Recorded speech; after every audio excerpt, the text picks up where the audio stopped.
At Champions USA, bringing you our first guest of the night. He's a Supercross champion. He's a motocross champion. He's a new fly racing rider. It's Cooper Webb. What's up, Coop? How are you, man? What's up, Steve? How's it going? Good. Thank you for the time tonight. Really appreciate it. Big news, fly racing. Anthony's here. He was kind of filling us in a little bit, Coop. But from your end of things, look, you're one of the best riders in the world. So you've got a lot of guys wanting to wear gear. You could have stayed where you were at. Can you take us through the process of picking fly racing and just going through the process of deciding who you want to team up with and where for the next few years? It was all because of you, Steve. Oh, there we go. Yeah.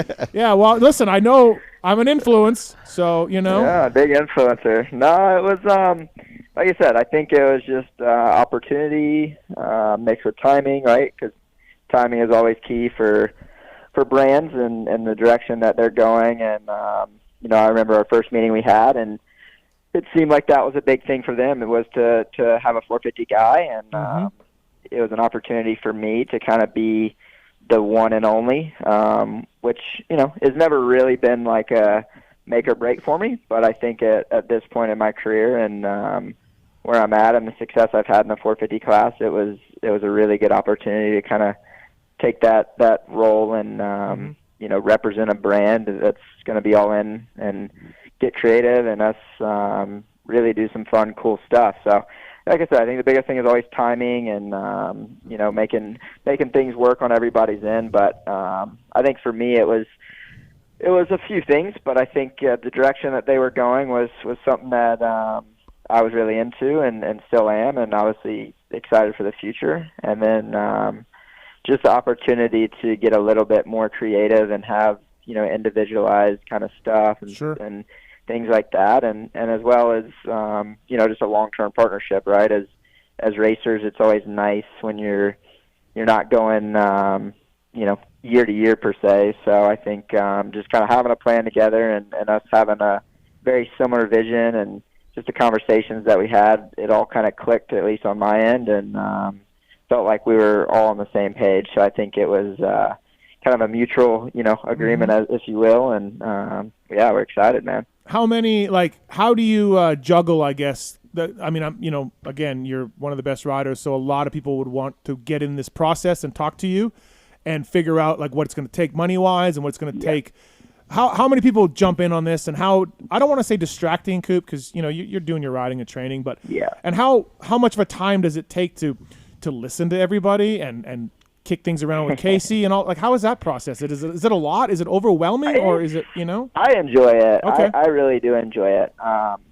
And it was, it was a 4-man race. I'll be honest about that. And it was something that, like I said, I really do enjoy that side, right? Because at the end of the day, it's my livelihood. It's my, career that I feel like I've built. And so when these opportunities come, I'm a businessman as well, so it's like it's kind of fun and exciting for me to an extent. Like you said, obviously, if it's taken away from racing or if it's coming, the Saturday morning of a race, stuff like that just can't happen. But I think for me, I've always enjoyed, reaching out to sponsors. I had David Evans helping me for a long time, and he came from the JGR side, and we were almost just like we did it together type thing.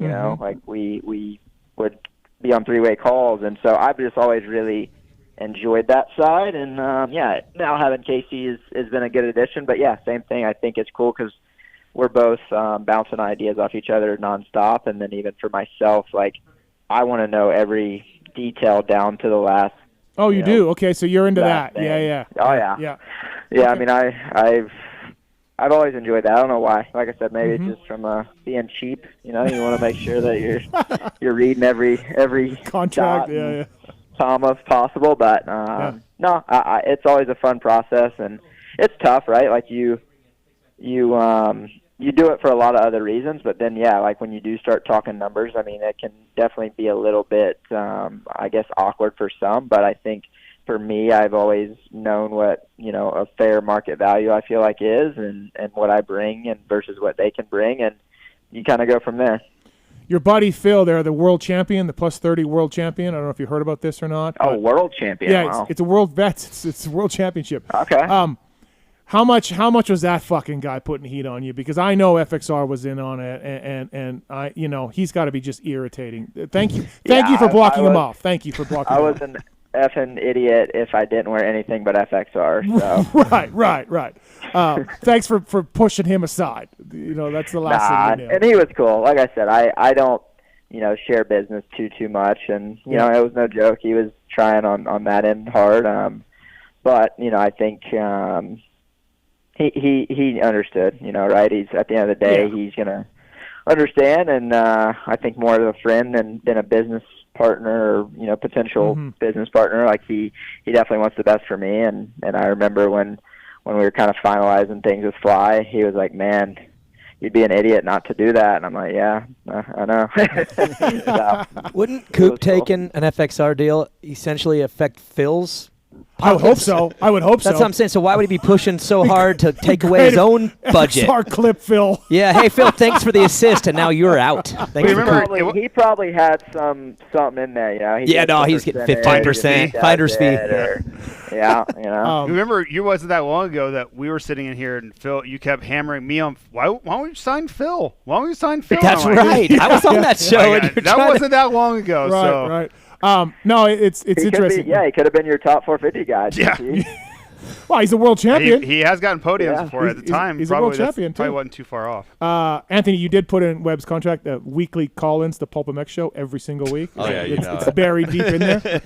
He didn't find that in the contract somehow. No, listen. But also, too, Coop, Anthony shared with us, too, that this goes whenever you decide to hang up the boots, they want to keep you as an ambassador, and that's exciting, right? That's cool. Like we've seen what RV can do, and we've seen these different ambassadors.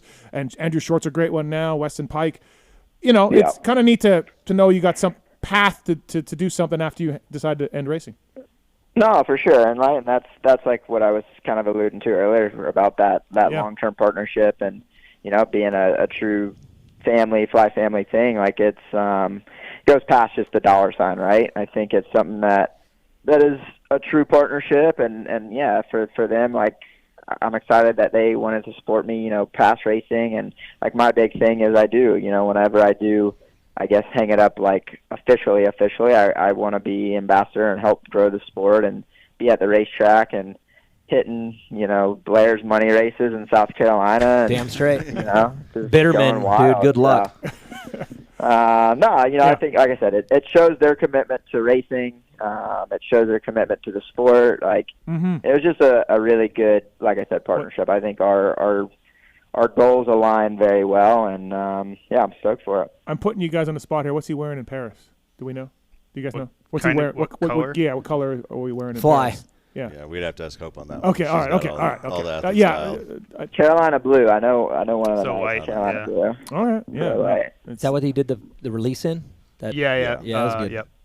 But he posted the stuff he posted this week was Coop, kinetic stuff. You don't got to say any names, but you had 4 companies going after. We know one of them FXR, but there's a guy like you. I don't know, and maybe JT and Blair can talk about this too. Daniel, I know you were probably in a big bidding war with LBZ there back in the day. Nah, they were the only ones, the only suitors that year. They were? No one else came? No, the others stopped calling, but LBZ was persistent. Did they have a problem with the cape? No, they were down for anything, trust me. But Coop, when you've got 4 people going after you, and you, do you open a catalog or the internet or your computer and like look at some stuff and be like, yeah, I'm not wearing that. Yeah. Like, do you do that? like a little kid still. Yeah, like because I don't know. Like ultimately, like some people like, hey, I'm not wearing that. I don't care what. I didn't have any leverage at all. Yeah. So I wore whatever came. Yeah. Right. No, not too much. Okay. I mean, I definitely. It's funny you said the catalog thing because I mean, I did. I definitely went on the website and you checked that stuff out. But I think obviously with the technology we have these days and social and all that, like it's easy to see kind of what they're going with. And I think not to look back on things, but I'd never really had a whole lot of options at my old place. No, I agree. It was something that. Just having some customization and a little more, tailored and just fits and, design-wise actually having a little bit of input on what I like and don't like, was something that I think was exciting, right? And that's another thing that goes into it all. And when I talk about a fit is more like that, right? Like just having maybe a a little bit of say or whatever the case is. And I mean, so I'm sure there's stuff that, luckily they got the good group, and you got JT on there who can say, yeah, nah, we ain't doing that, or yeah, we can doing this, or whatever. They have a team for a reason, and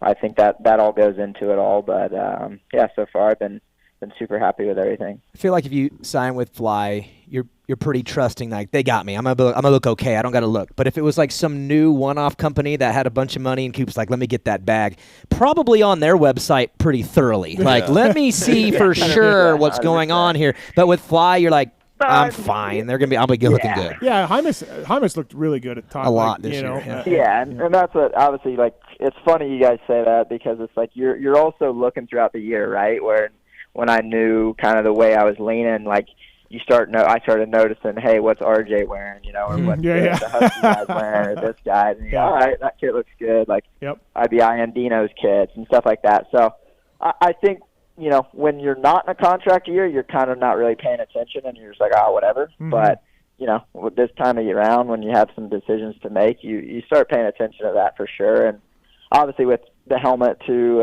at some point, you have your energy drinks and all that you don't get to have a total say in, but I think nowadays, like, you can still get creative, right, within the gear or whatever you need to do. So I'm looking forward to everything.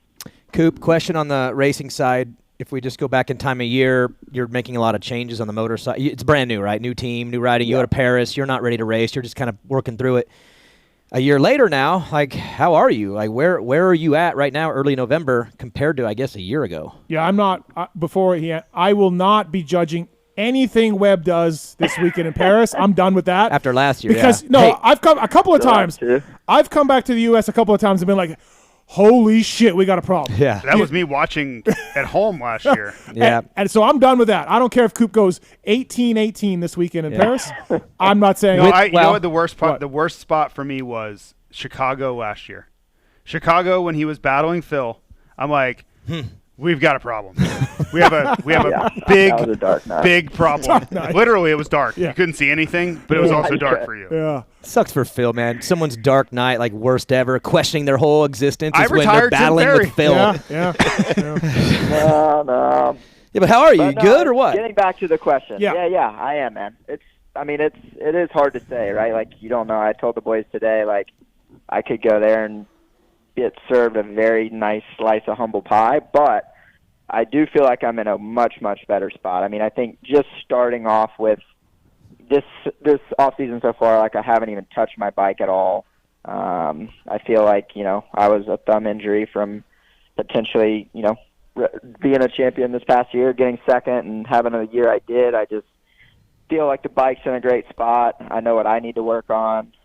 It's you learn stuff from, like, last year was my first year with Swanee, so I think we've improved, like, our training a lot, and I feel good. We have a different group this year, some new guys, and I feel from a pace wise, I'm a lot better off than I was last year, and even in general, right? I feel like I just am in a much further spot ahead. But with that being said, you don't know until the gate drops, right? These guys, especially the Lawrence's brothers, are specimens, right? So it's you don't know what they've been doing. I'm only going off of the SMX, but their new bike definitely looks to be working well for them. So I mean, they're going to be good. Dylan and France is going to be good. Malcolm's going to be fired up. So I think for me, it's gate drops. At this point in my career, like, I've done so many boot camps that I think for me, it's getting a gate drop and going,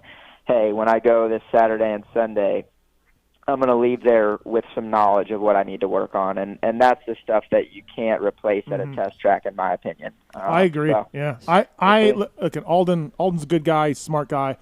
I never understood his just anti-off-season race mentality that he had. Yes, it disrupts the boot camp, but dude, there's nothing like racing gate drops and getting with these guys and knowing where you're at and getting confidence. Or 100%. like, he's so anti, like, no racing, and I just never understood that. If I was a racer in Coop's shoes I'd be like, Paris, okay, A, I can make a bunch of money, and B, I can do real world testing. You know, Yeah. so Well, that's No, why I Coop's agree. at I Paris think and for- Ozex too, right? Yeah, Ozex. Ozex So yeah, I too. mean Yeah. that's awesome getting those two in the off season. and Well, and that's my biggest thing right now. And I know it's some people will have all, like Steve just said, everyone has some different opinions. But in my eyes, Jet Lawrence is who I have to beat if I want to be a champion again. Mhm. And I have the chance to race him 3 times in a month. That is a month before we actually go racing. Like, you can't beat that, in my opinion, right? And Yeah. and Hunter as well. So it's like, you want to know all these weaknesses and you want to know what you need to work on. Well, the guy that has the number 1 plate is racing the same races and the same thing. Like, Yeah. what else can you ask for? Yeah, I'll give you Yeah. an example of what you're talking about. Probably dating myself, which it's okay. 2000, end of 06, end of 05, end of 06. We go to Toronto, Vancouver, and James just smokes Ricky. Mhm. It was his first, comes out on the 450 Yeah. and just toys with him. Really, he just Yeah. toyed with him. And had that not happened in the last weekend of November, first weekend of December, I think James would have kind of worked him Yep. because he wouldn't have had time to respond. He would have shocked him in the season Ricky and went not before. back in December and was like, we have so much work to do. Like, me, the for bike, every aspect of my program has to change right now. So to what Coop's saying, it gives you that opportunity to make big adjustments if you do need them. Hopefully you don't, Yeah. but if you do, No, you have time and to it pivot. can be on the contrary as well. Like, if I go there and I'm competitive and say I actually can beat Jet, and then I think he's going, oh, wow, Mhm. Coops means business this year, so you never know. Like I said, Yep. I'm like we talked about today, I feel like if you're peaking in November, it's not a great sign. But with that being said, I'm way ahead of where I was a year ago from now. And Did you surprise yourself a little bit at A1?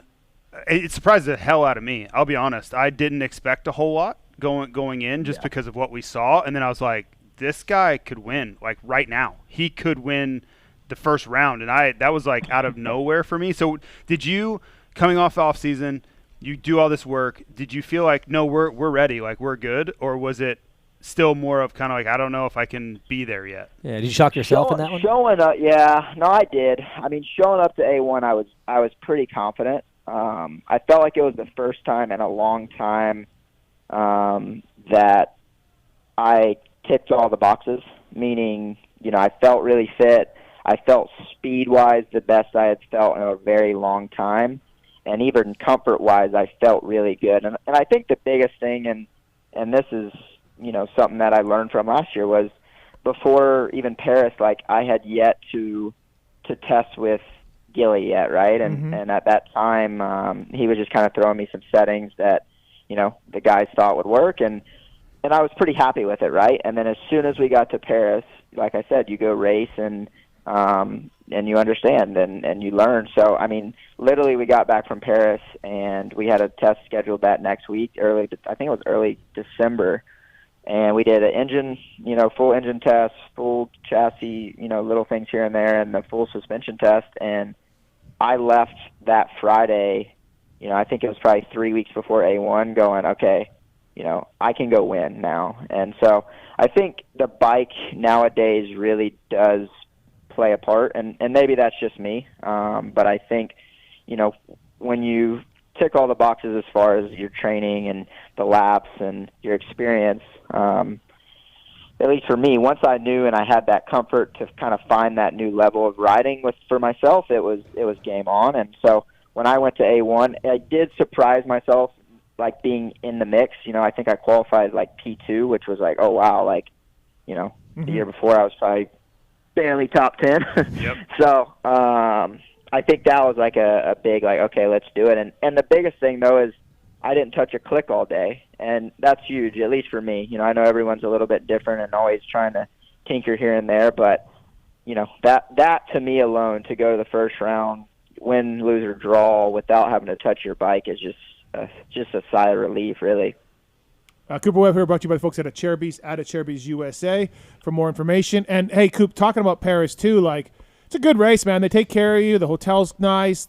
It's a nice walk. Yeah. Like restaurants, like it's a top-notch race in the off season. I'm always enjoying. No, it going is. there. Yeah. And Eric's always been awesome. I mean, the fans are great. Like, it's the 2 days is good. Like, my first time ever doing it was 3, and I was 17 at the time, I think 17 or 18, and I was excited because I was like, hell yeah, I get to ride a 450 3 times and whatever. And I remember like Andrew Short was there and Wilbur and some of the other guys, and they were like, golly, we got to race 3 days. And I get it now. That third day is rough.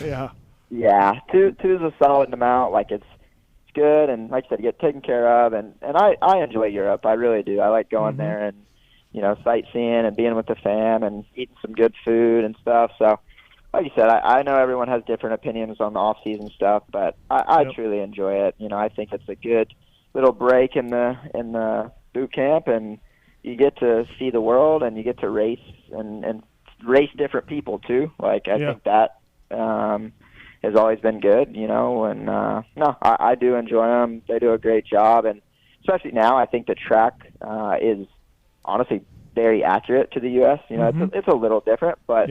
It wasn't like the original Bercy, you know, where you're staying near arena cross. Like I feel like now you can go race Paris Supercross and go, okay, you know, that's very comparable to a U.S. Supercross, which is real nice. Yeah, it used to be 4 nights back in the day. 4? 4 nights. Wow. Yeah, for a while, for a few Residency. years. Yeah, really. 3. I remember it used to, like the most I ever did was 3 nights, 2 main events each night. Yeah. You're just dead. Yeah. Like, you're smoked, right? The Sunday, everybody's just like can barely move. Hopefully, you haven't crashed.